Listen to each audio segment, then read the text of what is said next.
बे भाई जो पुराने के तरीके समझाओ ना। मेरी दादी अभी जिंदा है, कम से 110 साल की है, ठीक है।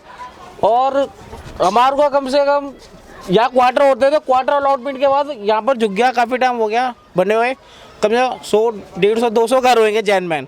उसके बाद पुलिस वाले आते गए, पैसे देते गए, बनाते गए, उसके बाद बिल्कुल रोड तक आ गए। वो तो शुगर मारो बीच में रोड है नहीं, ओबराय को अंदर ले ले ये लोग।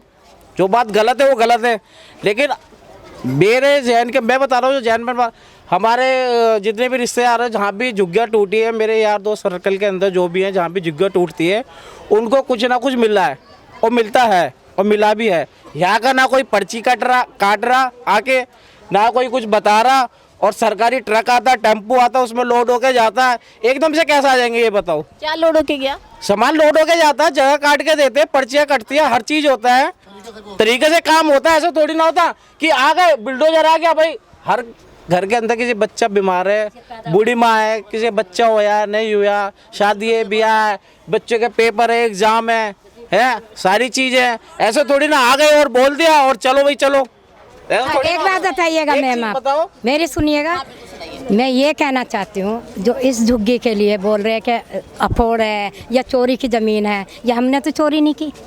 जो हमने एक झुग्गी शुरुआत किसी ने भी बनाई है, या मेरे सास ने, मेरे ससुर ने, या किसी पड़ोसी ने, या किसी रिश्तेदार ने, या मैंने, तो उसी टाइम तोड़ने का ऑर्डर आना चाहिए।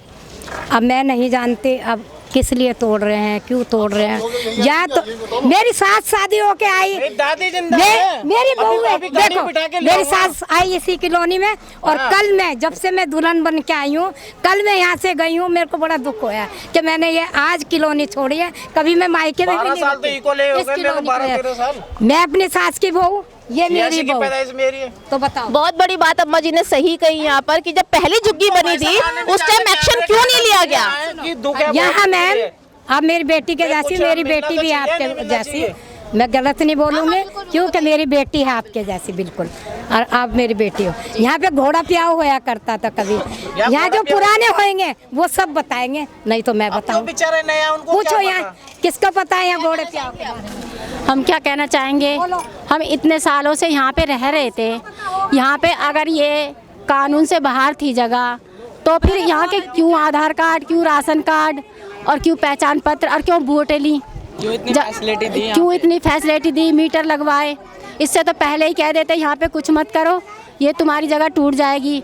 अब लोगों ने यहाँ पे कैसे कैसे कर्जा पानी करके, ऐसे मजदूरी कर करके पैसा लगा लिया, और अब सब सारे घर तोड़ रहे हैं। और जो यहाँ 30-30, 35-35, 40-40 साल से लोग रह रहे हैं, यहाँ पे भी एक ये सुंदर नर्सरी थी, सब कुछ था यहाँ पे पहले, ये तो तोड़ा कि ये सरकार की है, लेकिन इन्होंने कहा कि ये झुग्गियाँ आपकी नहीं टूटेंगी बिल्कुल भी।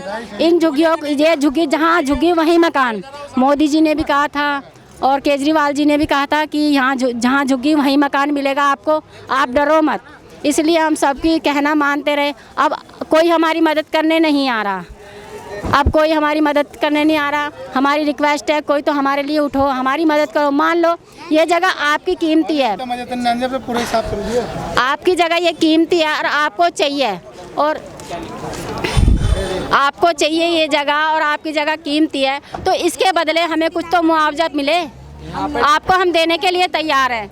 लेकिन एक पेपर मेरे हाथ में आया है जो भी माता जी ने दिया है, मुख्यमंत्री आवास योजना। हम इसी चीज़ का इन्वेस्टिगेशन कर रहे थे कि कुछ लोग बता रहे हैं लीगल है जगह, कुछ इलीगल है। तो देखिए लीगल का एक प्रूफ मेरे हाथ में आया है, मुख्यमंत्री आवास योजना, जिसमें कि Delhi public school Mathura road के, जिसमें लिखा हुआ है दिल्ली सरकार की मुख्यमंत्री आवास योजना के तहत 2019-20 में कराए गए सर्वे में यह परिवार झुग्गी नंबर 4/8 में जे बस्ती Delhi public school Mathura road में रहता पाया है। कोड संख्या वगैरह सब कुछ यहाँ दे रखी है, और यहाँ पर डिप्टी डायरेक्टर के सिग्नेचर भी हो रहे हैं। तो इसका मतलब सीधी सीधी बात है कि ये इलीगल तो नहीं था जो लोग यहाँ पर रह रहे हैं। इलीगल होती तो जब ये इलीगल नहीं है तो उसके बाद यहाँ पर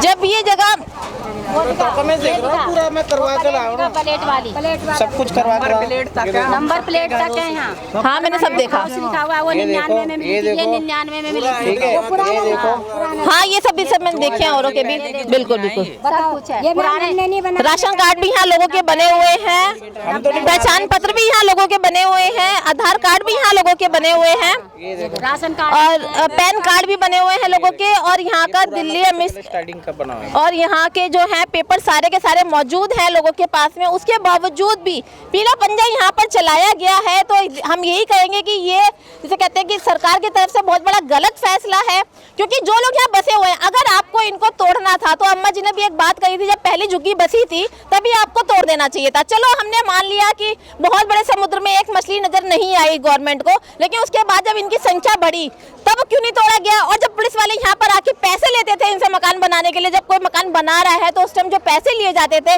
तब क्यों एक्शन नहीं लिया गया? अब जब 40-50 साल में 2 पीढ़ियां यहाँ से गुजर चुकी हैं, लोग बार रह गए हैं, बस गए हैं यहाँ पर, उसके बाद यहाँ पर डेमोलेशन चलाया जा रहा है।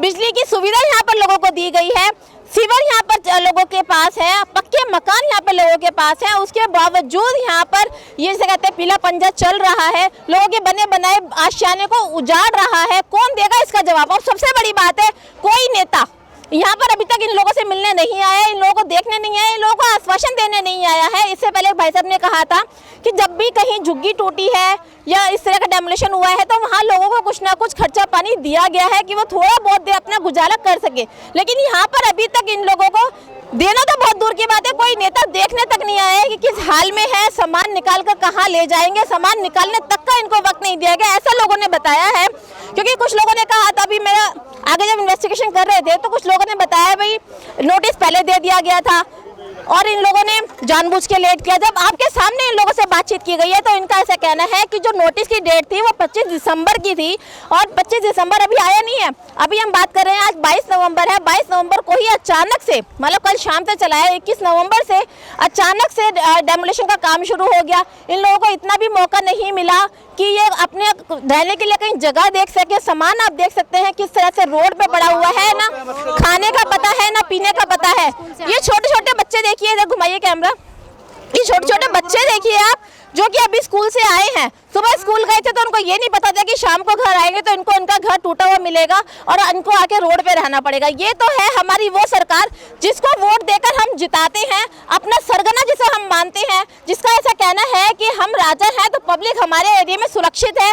कितनी सुरक्षित है वो आप यहाँ पर आज कैमरे के माध्यम से देख सकते हैं। हर बच्चे की आंखों में आंसू है, भविष्य किसी को पता नहीं। बच्चा चाहे अभी पैदा हुआ हो, चाहे वो 10 साल का हो, किसी को इस टाइम ये नहीं पता कि उनका फ्यूचर क्या होगा। ये वो सरकार है जिसे हम लोग बहुत शान से वोट देते हैं और जिताते हैं। हाँ जी हाँ, हमारी जिंदगी की डोर आपके हाथ में है। जिस पुलिस को गवर्नमेंट ने हम लोगों के लिए नियुक्त किया है, वो पुलिस जिस टाइम मकान बनता है उस टाइम तो पैसे लेने आ जाती है, भैया हमें इतने पैसे दे दो, हमें इतने पैसे दे दो, मकान बना लो, सुरक्षित होकर रहो। लेकिन जब ऊपर से तलवार आती है, क्योंकि सरकार को नहीं पता कि पुलिस ने पैसा खाया है बीच में, और जब ऊपर से तलवार आती है तो सब पीछे हट जाते हैं, सब साफ हो जाते हैं, जी हमने कुछ नहीं किया, हमें कुछ नहीं पता, सरकार का ऑर्डर है, यहाँ से मकान टूटेंगे। तो गलती किसकी है? उस लोगों की गलती है जो सरकार को वोट देकर, सरकार पे भरोसा करके अपनी जिंदगी उनको सपूत करते हैं कि हम उनके नीचे सुरक्षित हैं, उनको अपना वट वृक्ष मानते हैं कि हम उनके नीचे सुरक्षित हैं। यह उस सरकार की गलती है जो इन लोगों को कीड़ा मकोड़ा समझती है। जब उसका दिल किया पैर के जूते के नीचे रखा और मसल दिया। यह उस बीच की गलती है जो गवर्नमेंट की और पब्लिक के बीच में जो लोगों से पैसा खाते हैं, या उसकी गलती है कि उसने पैसा खा लिया, नीचे वालों को भी धोखे में रखा, ऊपर वालों को भी धोखे में रखा। आखिर ये गलती किसकी है? सबसे बड़ा सवाल यहाँ उठता है। सवाल अभी भी बहुत है लेकिन जवाब एक्चुअल में सच्ची किसी के पास नहीं है। ऊपर वाला नीचे पर डालता है, नीचे वाला ऊपर पर डालता है। परेशान कौन होती है? ये सारी जनता।